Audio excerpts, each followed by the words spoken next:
There you have it, the day that we've all been waiting for.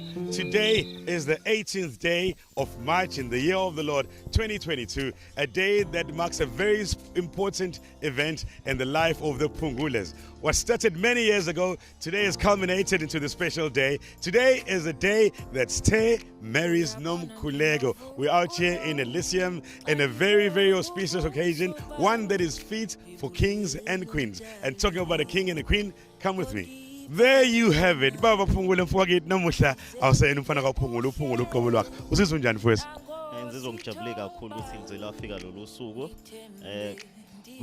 Kukudala nje silisebenzela. So we hope ukuthi kuzohamba kahle konke emshadweni and siphathane kahle. Awungithathe ngibeke nemfowethu.